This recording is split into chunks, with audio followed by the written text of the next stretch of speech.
I started a pediatrics rotation on pediatric hematology and oncology, and I was so excited to come into work every day because of the gains we were making in pediatric cancer care and blood disorders. The kids have this sense of hope and inspiration. So my area of interest is pediatric hematology.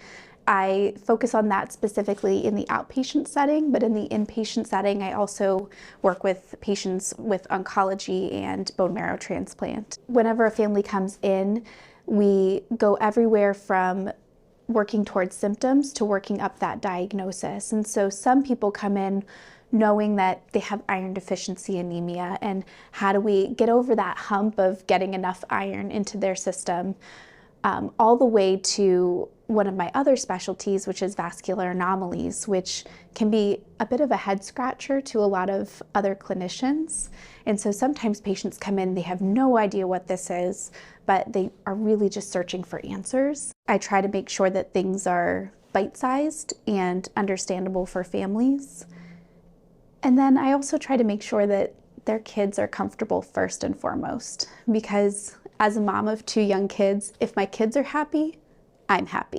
I think the biggest thing is really trying to figure out those family dynamics, because every family is different. I find it really helpful, not just in the visit, but outside the visit, to make sure that if grandma works best with phone calls, we'll give them a call with follow-up information. If mom is a MyCharter, we'll give her all the MyChart information that she needs. When I have a teenager specifically, I try to address a lot of questions to them to help them take ownership of their care, because I do see a lot of young women with bleeding disorders. It's really helpful to get them to guide their care while making sure that the parents feel like they're being heard and being understood as well.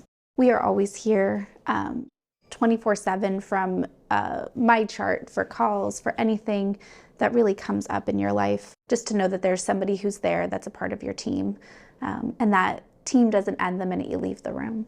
In the last several months to even years, there have been new medications, new treatments that are really improving the lives of our patients. It feels like there is constantly something on the horizon that we can be working towards to making things better for our patients. I think it's helpful to remember that these bad moments, these hard moments, aren't forever, and we can get through them together.